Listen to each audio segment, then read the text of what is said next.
प्रायोजक राम बंधू लोणचे. आता प्रत्येक जण जिंकेल.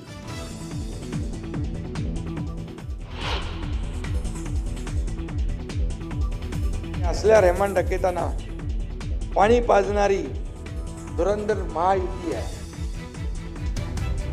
हिवाळी अधिवेशनात धुरंधर सिनेमाचा उल्लेख करत एकनाथ शिंदेंची टोलेबाजी.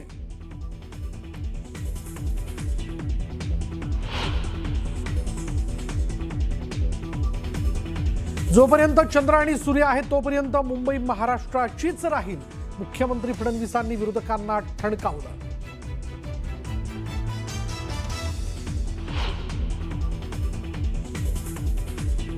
सात दिवसात फक्त घोषणांचा पाऊस, पैसा नाही खिशात, घोषणा मात्र अपार.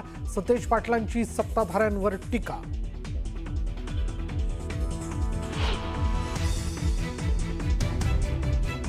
दिल्लीत रामलीला मैदानात काँग्रेसचं वोट चोर गद्दी छोड आंदोलन. मोदी शहांना सत्तेतून बाहेर काढणार, राहुल गांधींचा हल्ला बोल.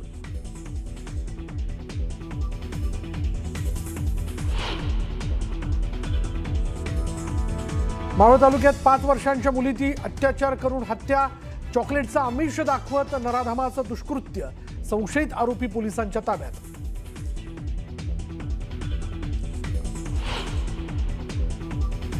दिग्गज फुटबॉलपटू मेस्सीचं मुंबईत जंगी स्वागत. वानखेडेवर फुटबॉलप्रेमींची तुफान गर्दी. मेस्सीच्या हस्ते प्रोजेक्ट महादेवाचा शुभारंभ. मुख्यमंत्री फडणवीस, मास्टर ब्लास्टर सचिनसह अनेक अभिनेत्यांची हजेरी.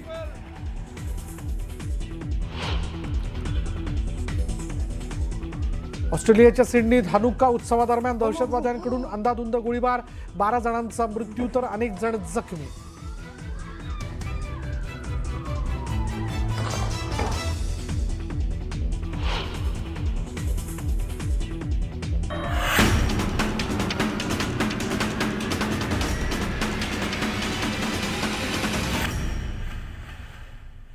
सुपरफास्ट 100 मध्ये आपण सुरुवात करूयात. ब्रेकिंग न्यूजने मुंबई मनपा निवडणुकीपूर्वी शिवसेना उभाटाला भाजपने मोठा धक्का दिलाय. तेजस्वी घोसाळकर उद्या भाजपमध्ये पक्षप्रवेश करणार असल्याचं कळतंय. मुंबई अध्यक्ष अमित साटमांच्या उपस्थितीत हा पक्षप्रवेश सोहळा पार पडेल. तेजस्वी घोसाळकर शिवसेना उभाटात नाराज असल्याची चर्चा आहे आणि तसं आपल्याला सूत्रांकडून कळतंय.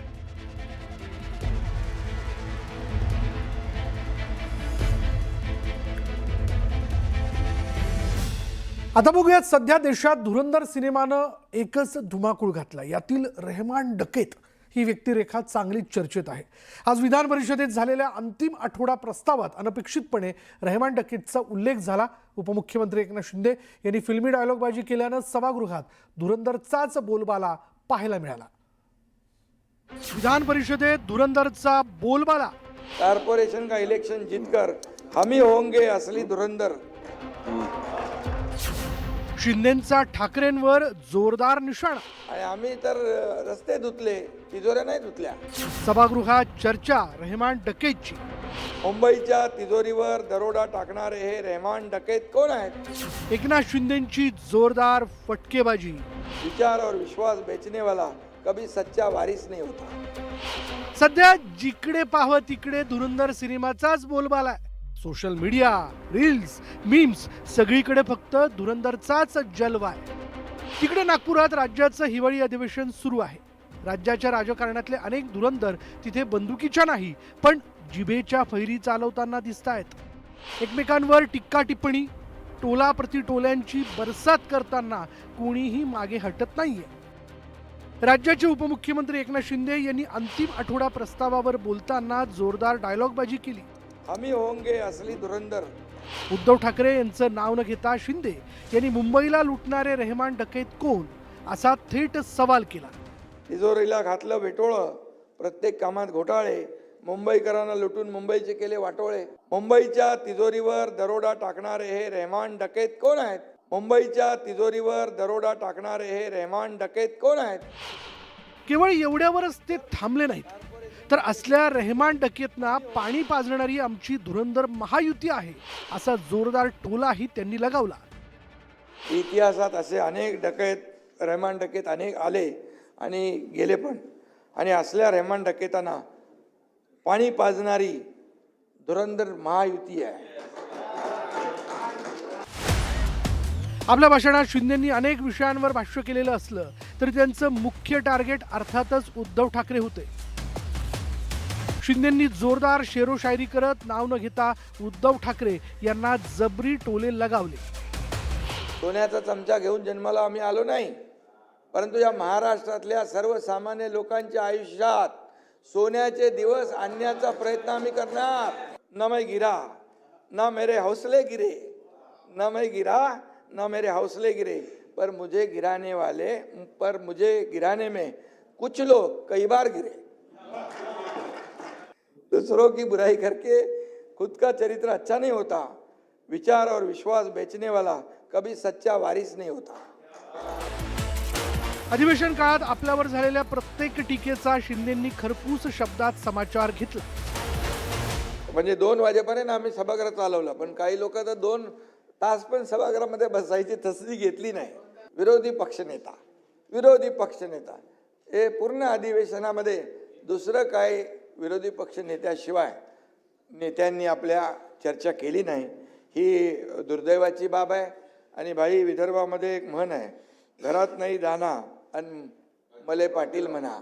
काही लोक तोंडाने फक्त बोलत असतात, इथे येऊन बोलत नाहीत आणि ते बळ फक्त इथूनच दाखवतात, बाहेर दाखवतात. आणि म्हणून काही लोकांचं अंगात नाही बळ आणि चिमटा काढून पळ अशी परिस्थिती काही लोकांची झालेली. शिंदेंनी केलेल्या या जोरदार हल्ल्यानंतर ठाकरेंच्या शिवसेनेकडून प्रतिक्रिया आली नसती तरच नवं असं वाटते. माननीय उपमुख्यमंत्री एकनाथ शिंदे यांनी स्वतःची उपमा दिली अशी वाटते. मुंबईला कोणी लुटलाय गेल्या 3 वर्षामध्ये बघितलेलं आहे जनतेने. जी काय मुंबईमध्ये आजपर्यंत तुटीमध्ये महानगरपालिका होतं त्याचा जवळजवळ 91,000 कोटीची ठेवी ठेवलेल्या होत्या, परंतु त्या ठेवी कमी करत आज जवळजवळ म्हटलं 70-75 कोटीवर आहे. हे गेलेले पैसे कोणाच्या घशात गेले? एकूणच शिंदेंनी केलेल्या या धुरंधर टीकेची पुढचे काही दिवस धुवाधार चर्चा होणार हे नक्की. बदला महाराष्ट्र का मंजर, हमारी सारी योजनाएं है गेम चेंजर. कारपोरेशन का इलेक्शन जीतकर हम ही होंगे असली धुरंधर.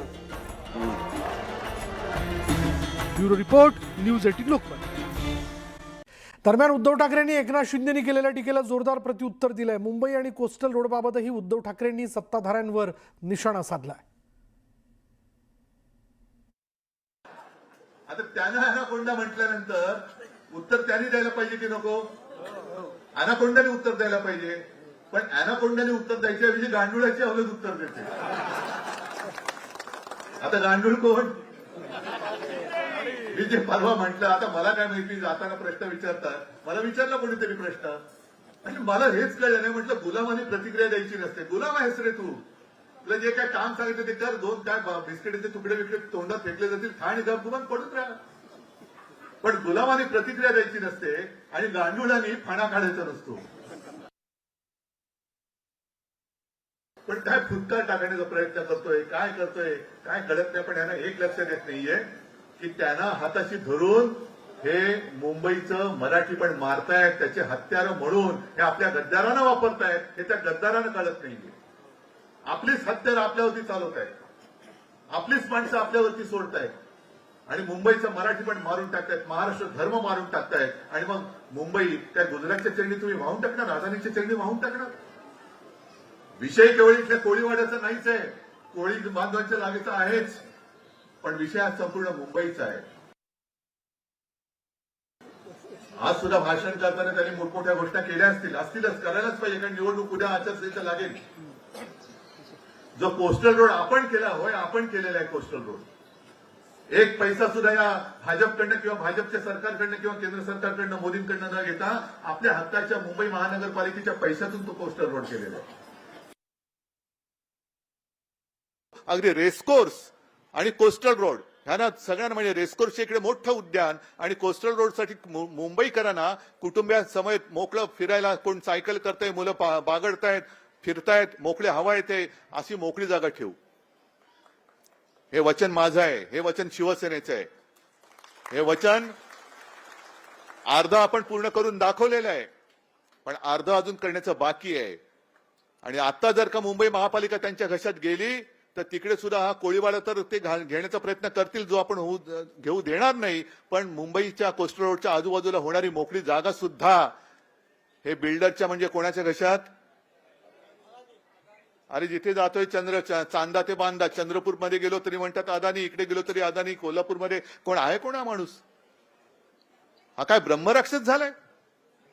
सगळं काय जे उठ सुट्टे अदानीकडे देतात, मग माझ्या सामान्य माणसांनी करायचं काय?